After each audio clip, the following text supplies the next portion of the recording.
people who buy high and sell low and lose money. So are you making Bitcoin haram and you've removed my agency due to other people's irresponsible behavior? That's effectively like saying we should ban knives because some people stab other people. We should ban Twitter because some people go on there and they tweet foulness and profanity. I mean, you can see where this goes. You're demonizing a technology. This is carefully. It's a technology which includes hashing algorithms. It includes sending messages across the internet. You're demonizing the whole technology because some people misbehave, change their view. I remember Twitter. There were many scholars saying Twitter was haram because of all the pictures and music and all the kind of sinful things in it. Whereas fast forward 20 years, every alim has a Twitter account.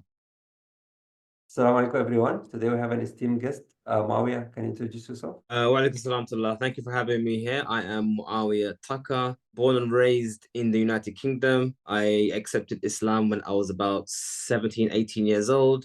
And then I traveled over to Saudi Arabia a few years after that to study Islam, and I attained a degree in Islamic Sharia or Islamic law. And after that, I guess after a couple of years after that, I was exposed to Bitcoin, and I have been in this space ever since. Perfect. So when you say exposed to Bitcoin, what got you into interested into Bitcoin, especially that you have like a Sharia background? I mean, I've always had a tech background. Even before I was Muslim, I used to be into programming and that kind of stuff.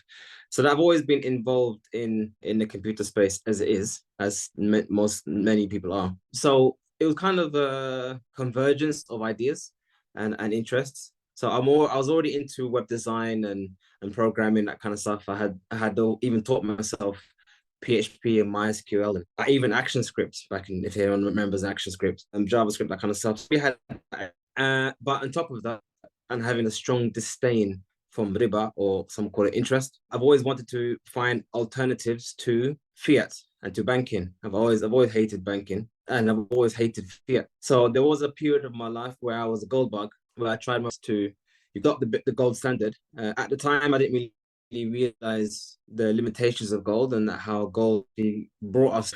The ideology was if only we return to gold, life would be better. With paradise on earth, kind of narrative. Yeah, I saw this too. By the way, and I did see hear that of the Bitcoin. connection is a bit unstable. So, do you have are you using data connection or what? Let me check. I'm not using VPN. Hold on. So I've turned my VPN off. So that might be the reason why. So I have a VPN that effectively routes my traffic to my home address. I see. Yeah. I'm using a VPN too, but I think for this kind of calls, the best if the VPN is in the same country or like geographically closer. So basically, it can, but it's fine. No, it's not. It is a VPN, but it's not really a VPN. It's not something I paid for. It's my own network. Yeah, it's like running an from actual my virtual network. Okay. Let's get so that's so my own network is not as fast as an actual VPN. That's why it's messed up. But yeah, it seems to be clearer now. It's still lagging a bit, but yeah, at least like there is not a complete stop. I mean, your voice is actually fine to me. Yeah. Your voice is fine as well. It was just cutting a bit. It's fine. Okay, so right now let's jump into, like you mentioned something very important, which is riba. So how does riba relate to Bitcoin? Like for those who don't know. Well, I mean, how does it relate? So, I mean, Bitcoin is just money, and riba or interest basically means to make money from the fact that you have money.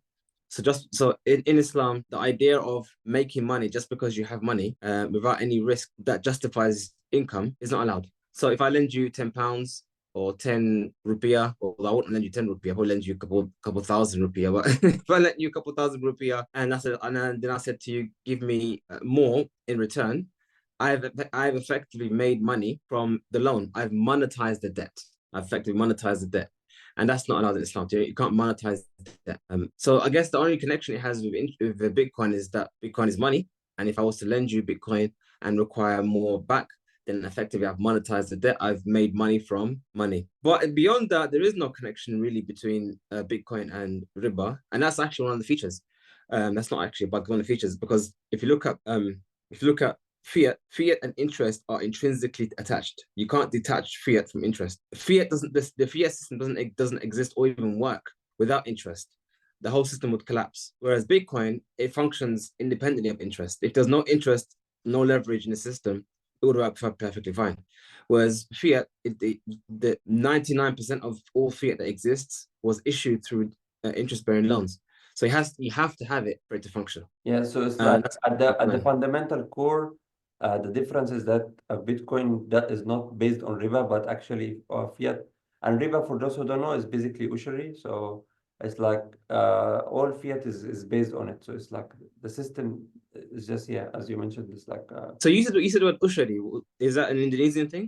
no, it's an English word, I think. Ushari. Oh, usury. Sorry, not Usually, ushari. so Usury. maybe yeah, it's Usury. just the way I spell it is wrong. So yeah, thanks for No, correcting. it's nice. No, because the reason why I said that, because someone said to me the other day, or asked me what I know about ushari, and I was like, "What's ushari?" Because I Yeah, thought we I were think talking it's about the way ushab. we have the letters, the alphabet here is spells differently. Because the thing is, there is something in Islam called ushab. Yeah, yeah, it's totally That's different. basically the tenth. It's not the same thing. So I was Yeah, wondering if they were asking about that, but it yeah. wasn't. Okay, so going back to the Sharia aspect of it, what is the Sharia basically means? Like, what makes Bitcoin halal or haram, and what does this mean actually? Because like maybe a lot of people who are non-Muslim, they want to understand how this relate or how is this important to Sharia. So when Islam was revealed and when Prophet Muhammad SAW brought it to his people and to us, the whole of mankind, it wasn't just a ideology or belief system in the creator. It also came included with that a legal framework, a legal system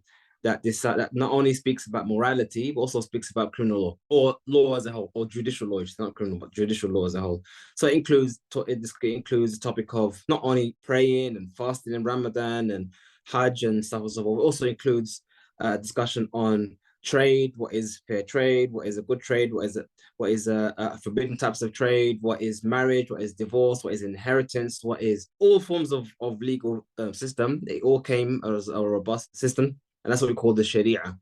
So when we say that's probably why some people they wonder what does Islam have to do with Bitcoin? Why are they at all connected?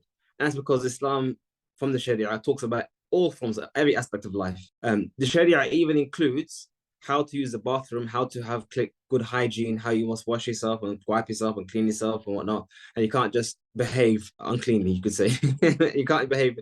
I mean, it's even funny because whenever I travel to Muslim lands and then I travel back to the UK, there's always a stark contrast between even how bathrooms are set up. I remember when I was in Bali, when I was with you guys in the Bitcoin conference.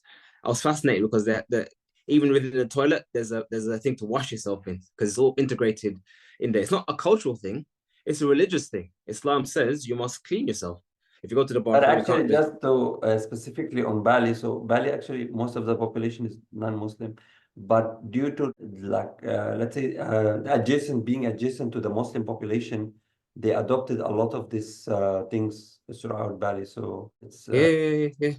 I mean, it's funny because even a lot of Bitcoiners, non-Muslim Bitcoiners from the West, who have traveled to places like Middle East and whatnot, and not even just Bitcoiners, even during the World Cup when we had the World Cup in Qatar, and they were exposed to the dish dash or the thing that you spray yourself and wash yourself in the bathroom. They were like, "Yeah, I want this thing." And people started to try and bring it to the UK, to their countries just so because they discovered the new way to clean yourself rather than using just tissue. yeah, it's But fascinating, yeah, and also like hopefully this translates also to money itself. Like if they can yeah, clean yeah. if we can clean our financial system, the global financial system, it will be amazing. See, Uh, so this is the thing. That's the main difference between I guess you could say Western culture or Western view perspective and Muslim perspective. When we talk about and discuss life or events in our lives, we want to find out what is the most moral and most fair way of doing things. Where sometimes if you look at the non-Muslims from the West specifically, they are more concerned about personal freedoms regardless of morality. So they don't. It's almost the same. Morality is something in your head, in your space. Don't bring it into my space because effectively what's unsaid is that there is no real morality. That's why many people in the West are happy with someone cutting off their own limbs. So I shouldn't say happy. They're okay. I mean, they don't have any objections towards someone wishing to cut off parts of their body because they're not unhappy with their legs or their private parts or changing their gender or whatnot, because for them, it's neither here nor there. Whereas for Muslims, we actually have concern for others. So we don't want a person to harm themselves. So if someone says, goes to the doctor and say, yeah, I don't want to have my legs anymore. Why? Because I just want to have my legs cut off. We'll say, no, you can't do that. And this is not because we are dictating how you must live your life, but because it's clearly harm and you're harming yourself. So self-harm, we don't entertain that. Likewise, euthanasia. Some countries in Europe have now legalized euthanasia, where a person can decide to just end their life and they're happy with it. Not only that, the governments actually facilitate it. And I saw just the other day there was a pod. I mean, this is crazy to think about, but they made a pod to help someone end their life, and it's a humane thing to do. No, it's not a humane thing to do. Why would it be Canada humane? also, they have it's official that they have a policy for this. It's absolutely insane. Yeah. So back to the point is if the contrast between, I guess, the Sharia and other legal systems. Other legal systems may not necessarily talk about morality, whereas in Islam, morality is a very important part of the whole legal framework. That's why, and I've said this before, and this is a very important part about interest or riba we just spoke about. That's why we fully acknowledge and accept that Islam would actually instruct you to turn to a less profitable option because it is moral, and turn you away from a more profitable option because it's immoral. So clearly, me giving you my money as an investment is more risky, but it's more moral, or it is the moral thing to do compared to giving you as an interest-bearing loan. So we're not. The discussion here is not to say that we're not suggesting that Islam will allow you to make more money. It's actually possible, many circumstances, you would actually make less money than the alternative. But it's the moral thing to do. It's the better thing to do. So that's the important thing to understand. Islam doesn't claim to say we're going to make you more profitable or make you more money or increase your country's GDP by X amount. That's not GDP increase or your profit increase.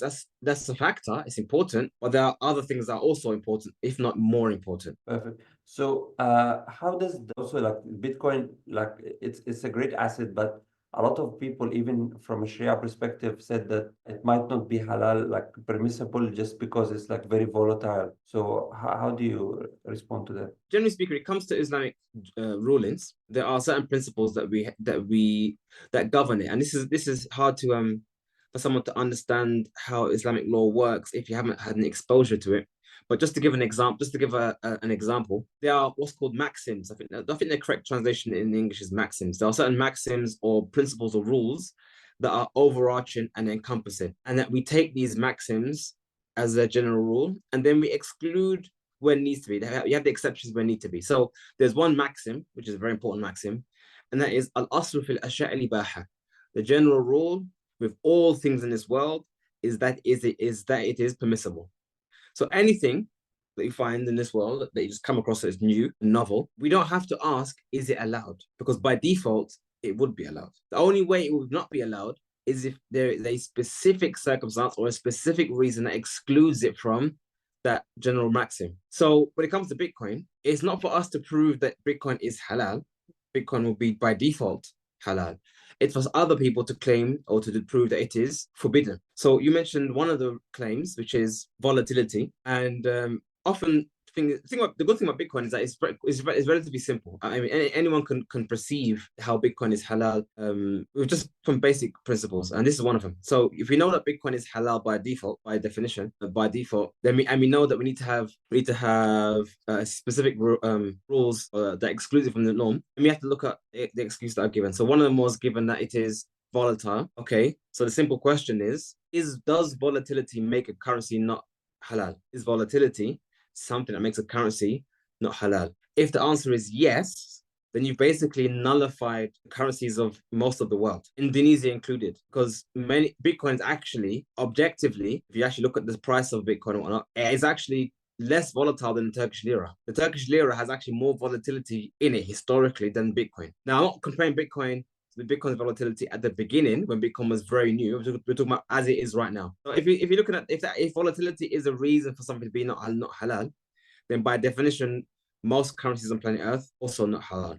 But no one says that. So therefore, if no one says that, then we can justify. We can easily say without much contemplation or thought, we can easily say it's not really a fair judgment because you're not applying the rules fairly. Yeah, it doesn't seem to be fair. Like it seems like for Bitcoin, there are like under a microscope, and like it's like has its own set of standards, and this standard is not applied to fiat, which should be, because like fiat has, like as you mentioned, the riba in its core.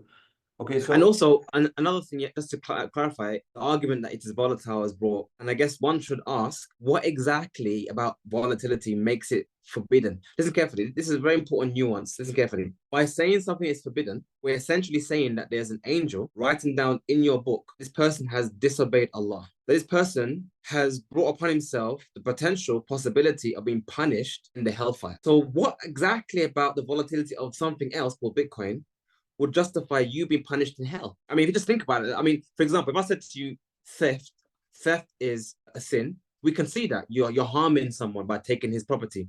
If I said murder is sinful, we can see that because you're harming someone by taking their life. If I said shirk, idolatry is sinful, we get all these, we can conceptually easily see why there'll be a punishment attached to it. What punishment will be attached by the fact that I now have Bitcoin in my hand, in my wallet? What about that has harmed anybody? And I think effectively, just to you've push back removed on from this, me. yeah, just to push Pardon? back on this, the critics would say that the harm comes from people who buy and then they sell it and then they lose money because it's like less value now, and then they buy like basically buy high, sell low. So they are So harming themselves. very, very important point. So that's to draw back to that point. Then again, it's all about the devil's in the details, as they say. People who buy high and sell low and lose money. So are you making Bitcoin haram and you've removed my agency due to other people's irresponsible behavior? That's effectively like saying we should ban knives because some people stab other people. We should ban Twitter because some people go on there and they tweet foulness and profanity. I mean, you can see where this goes. You're demonizing a technology. This is carefully. It's a technology which includes hashing algorithms, which includes random numbers, which includes sending messages across the internet. You're demonizing the whole technology because some people misbehave, rather than saying it's haram to misbehave. So in my fatwa that I made about Bitcoin, I actually have a chapter on it. One of the questions I mentioned that is that yes, the question was, is it forbidden or is it halal to do these, speculate on the thing and then throw your money and act responsible to Bitcoin? And the answer was yes, it is haram to act like a fool, basically, because that's what it is. It has nothing to do with the asset, it's to do with your behavior. So don't act that way. Act responsible, act like a sane person, don't act like someone who is insane. So we shouldn't demonize things. And this is unfortunate. I mean, even historically, there's been things like that. There've been times when some scholars have made certain things forbidden due to people's behavior, only to later on change their view. I remember Twitter. There were many scholars saying Twitter was haram because of all the pictures and music and all the kind of sinful things in it. Whereas fast forward 20 years, every alim has a Twitter account. Yeah, literally the camera itself. I remember a time in my lifetime Yeah, yeah, it was haram yeah, yeah, to yeah, yeah, uh, yeah, to, to yeah. make a video of yourself. So Yeah. And people saying you bring a shaitan into your house and all the rest of it, and the angels and the rest of it. All this, it's the same thing. But the point is, back to the point of Bitcoin, I personally, as much as I am pro Bitcoin and I'm for Bitcoin, I still hope, and hopefully Allah keeps me this way, I still hope that I am as unbiased, I can listen to an objection and weigh it correctly and fairly. As long as objection is a fair objection, I accept it. So the question is, are there any fair objections? So we've dealt with the issue of volatility. If volatility was an issue, then by definition, we would actually, here's a very important point I forgot to mention. By definition, we would actually make silver haram because silver is very volatile. During COVID, silver almost tripled in its value within a month. That's really volatile. And after that, it dumped down again. So, but we know that we have dinar and dirham. We know that silver and gold is money. So by definition, if volatility was a thing to make something haram, then now we should really say that silver is not only do you not pay zakat on silver, it's haram to have silver. But no one says that. So be fair and just in your objections to Bitcoin. So I'm sure there are other objections. I mean, are there any other objections that the scholars have towards Bitcoin that we can discuss? yeah, I mean, for example, they would say that it's a commodity or like it's not a commodity. All this talk about like its nature. This episode is sponsored by DegreeSign. CoinExams platform was purpose-built by DegreeSign to be one of the best-performing platforms in the crypto space. DegreeSign is an agency developing web products with a long experience of building products from scratch for maximum performance and stability. Start today. Just email make@degreesign.com. So what do you think is like its true nature? Is it just money or is also a commodity, or and does that make it halal or haram, like permissible or not permissible. So gold and silver have properties that make it useful at being money. This is important to zoom in on that statement. Gold and silver have properties that make it useful in behaving as money, because gold and silver isn't always money. I mean, I could use gold. I mean, I'm sure in your smartphones there's an element of gold. There's gold in jewelry. There's gold in electronics. And silver in electronics. There's gold and silver. I mean, you can even make silver bullets. I mean, the silver can be used as a weapon. So silver and gold can be used for many things, but they also have properties which make it useful at being money. Whereas Bitcoin has properties that make it money itself. So it's the purest form of being money. It's almost like saying it is money and nothing really else. What else is it other than a store of value? It has no function and no property of being money. It's almost like saying, I have a piece of gold and I want to strip out every other functionality of gold other than money. I would say what you're left with would be Bitcoin. Yeah, Because that's a good analogy. Very, very interesting. so when people say what is Bitcoin, I would just say whatever you want to call it. And this is the important part, because this is where we should really try and not overcomplicate things. Let's forget the nuance and the details of what Bitcoin is, what it isn't. Is it commodity? Is it security? Is it? The fact of the matter is, I have it in my wallet. I want to buy a car. Do you accept Bitcoin for this car, brother? If you accept it, ahlan wa sahlan. If you don't, whatever, then I'll find someone else to buy the car, or I'll exchange the Bitcoin for other currency. They accept whatever it is. I'm focused on the practicality of it. What can I use it for? I want to use it to exchange to buy goods and services. If someone else accepts that, then leave us to it. It doesn't really matter what it really is. The fact is, does someone else accept it as payment?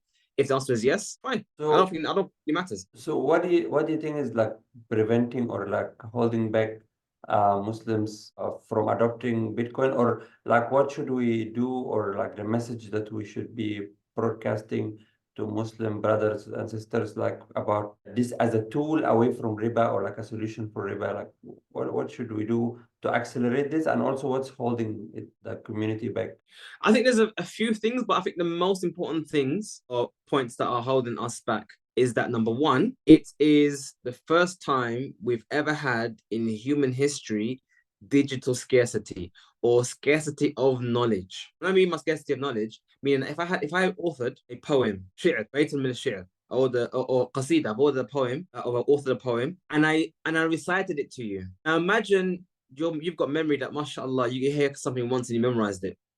You now have the poem, but I also have the poem. So although I can claim that I made it, there's nothing really to enforce that you can't recite it or that you can't tell someone else it. I mean, there's no scarcity in information. It's just once it's out there, it's out there.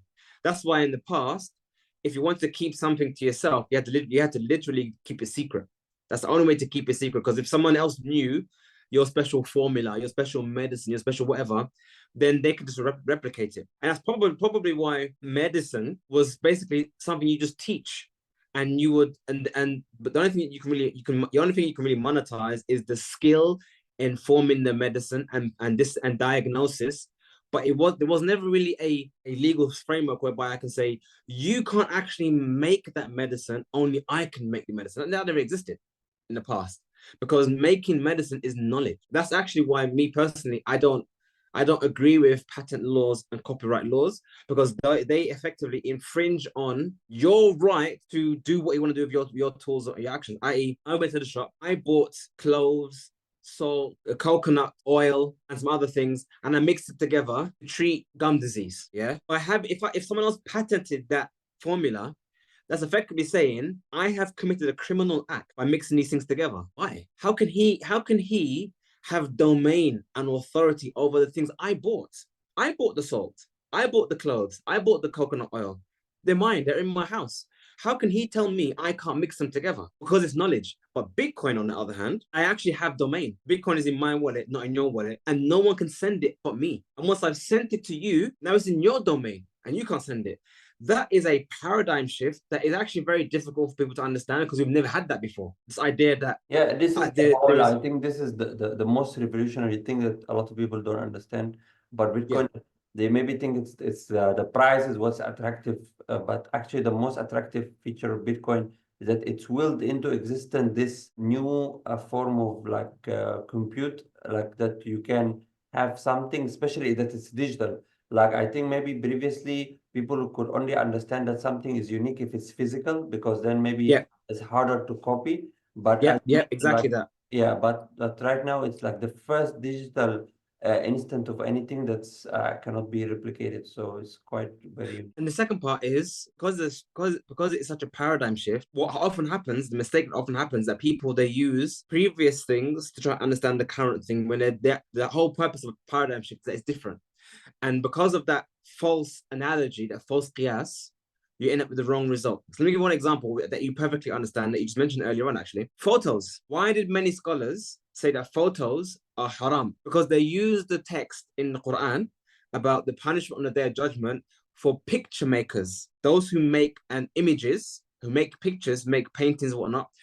Allah mentioned in the text that they'll be punished on the Day of Judgment. So they said, look, Allah said to punish the picture makers, and you are making a picture. But if you actually look at the same text that they're using, you'll see that the photo is a different thing to making a painting. Why do you say that? Actual hadith said that Allah will say to those picture makers on the Day of Judgment, put life in what you tried to make with your hands. As in, the issue here, the issue isn't the fact that the picture was made. The issue was that they're trying to recreate creation on their own hands. They're trying to challenge Allah with their own hands, with their things. So it's an issue of skill here. You are acquiring a skill and you're trying to replicate creation, as opposed to a photo that is more akin to a mirror than a picture. So light hits a sensor and it records that information. That's the same thing as light hitting a mirror and reflecting it back to you. That's all it is. So one could say that a physical mirror bounces back light, and likewise, I'm taking the same principle of having a photo, of capturing that light and showing that same image back to you. So it's actually more akin to a mirror. And even the image itself, like a lot of scholars have very various opinions about like the image itself, like drawing, like some say it's haram, some say it's halal. So it's like there is a various opinions. But I think the point that you are alluding to here, if I understand correctly, is that the most important aspect about making the decision on if something is permissible or not is to correctly identify what it correlates to. Like as you mentioned right now, the camera and the photographs actually are most closest to mirrors, not drawings or any. Not drawings. Perfect. Yeah. Because you are basically, even older cameras, it was just preserving the light. So it's something similar to a mirror, but it's like a delayed mirror. So you are seeing. But you know the irony thing is about the pictures is that the first camera was made by Ibn Haytham in 900 and something Hijri. Not Hijri, 900 something Gregorian calendar AD. So the very first camera was made by a Muslim using pinhole photography. But it wasn't deemed as being photography because, number one, it wasn't recorded, and therefore people put in walls and stuff and whatnot. But the point is the technology existed and it was seen then as it is, as reality what it is. It's just light bouncing off certain areas and you can see something. That's what it is. It's not recreating creation. It's not challenging Allah. It's just light. But back to the point here, and just to highlight what you just said there and give it a technical term. The technical term in Islam is حُكْمُ الشَّيْء فَرْعٌ عَنْ تَصَوُّرِهِ. The ruling on something is an extension of the of its reality. So if your perception of what it is wrong, then no doubt your conclusion is going to be wrong. And I guess they're saying in the coding world, garbage in, garbage out. If you put in the wrong data into a program, you get the wrong data out. If you put the wrong account in your spreadsheet, you're gonna come out with the wrong conclusion. So likewise, if you put in the wrong perception of what Bitcoin is in the person's mind, and they give a fatwa to give out the wrong. I guess also this applies to fiat itself, because a lot of scholars who deemed Bitcoin haram also mentioned that fiat is based on the gold standard, and that's why it's halal, because gold. So it's like they have already a wrong information input, which is basically that fiat is basically equivalent to gold, which is absolutely not true.